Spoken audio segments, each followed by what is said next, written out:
Hi, I'm Suzanne Arms.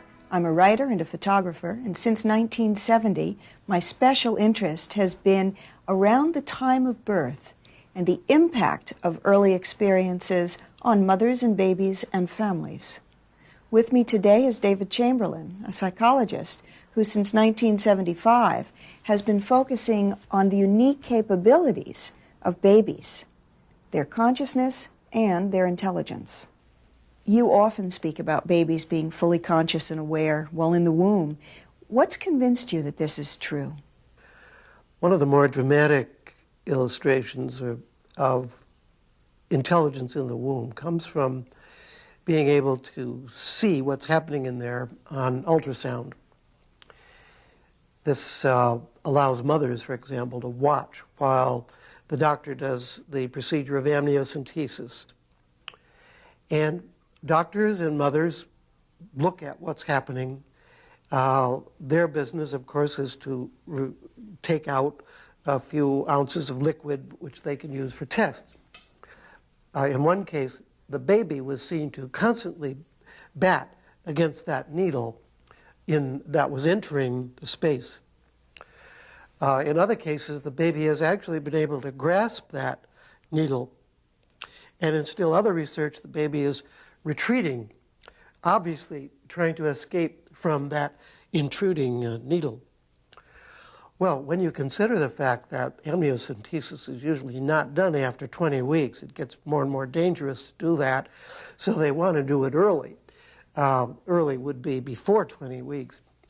At that time, the development of the brain is not very impressive. It's only half cooked, you might say.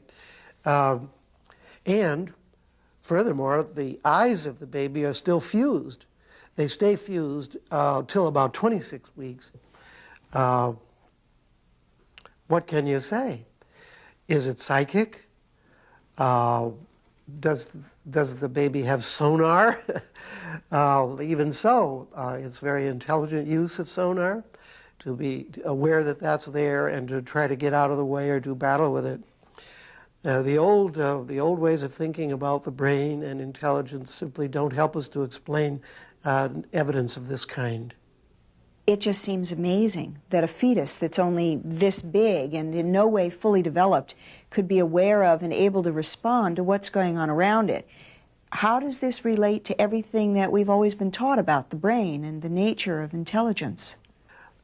Scientists believed that the more brain you had, the better off you were, of course. And they generally believed that the early parts of the brain to show up in development were doing simple things and were not able to do complicated things.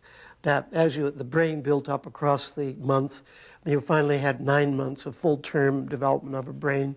You still had a brain that was only 1/3 of its final size and mass and so on. And it had obvious inadequacies. It didn't have this and it didn't have that.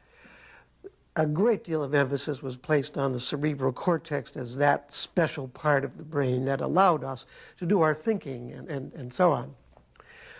And now we're learning that there's much more than the brain that is part of the intelligence system. The brain and spinal cord is referred to as the nervous system, but in addition to that, and linked in with it now, is the endocrine system and the immune system. So these three systems together never function separately, really. And we can only hope to appreciate the intelligence of a baby before or after birth by looking at the entire fluid intelligence system. And it turns out, of course, that the chronologies are all different from what we thought they would be if we just focused on the brain itself.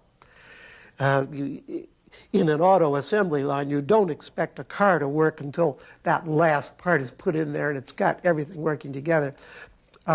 This isn't true about the brain. The brain is working right from the start. It does more and more, and it's quite mysterious how those different parts of the brain work with each other. But what we know is you do not have to wait for the finished brain to expect a working mechanism. David, I understand that much of your research is focused on the ability of people to remember what happened to them around the time of birth and even in the womb. I know as a therapist you've used hypnosis to gain access to these memories.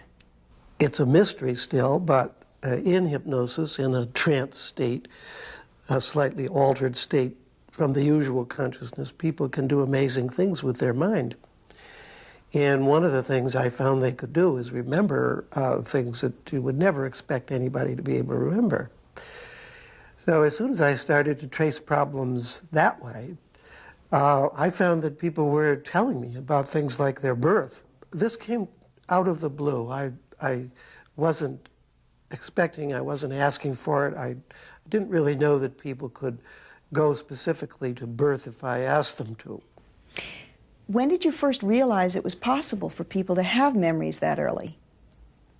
I think this was in 1975, and since that time I've had just a steady stream of very early memories, not only age 1 or 2, but many, many birth memories, and pre-birth memories.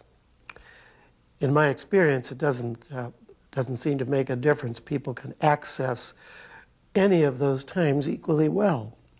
From the usual framework of scientific thinking, we've always been taught that no baby is capable of remembering life in the womb, or for that matter, even the first month of life.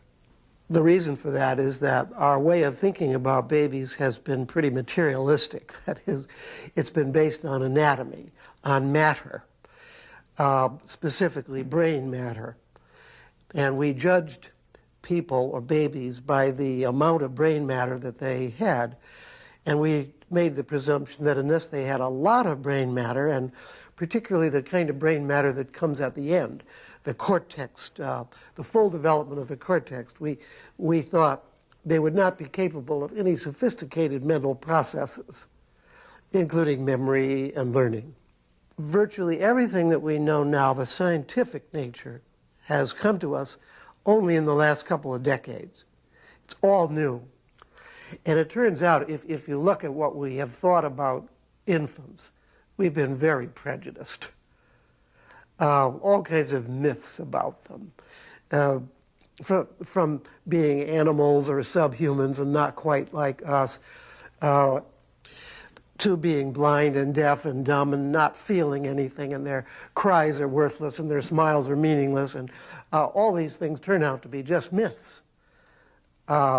We have facts today to look at to show us how really intelligent infants are. Can you give me some examples? If you study spectrographs, which are very elaborate portraits of sound, taken from the first cry of a baby at about 900 grams, a baby that might be 25 or 6 weeks in gestation. If you take a portrait of the first cry, that spectrograph can be matched with its own mother's voice, which means that already by about 25 weeks, that baby has listened to its mother's voice long enough and intelligently enough that it has already learned many of the speech characteristics of that particular mother.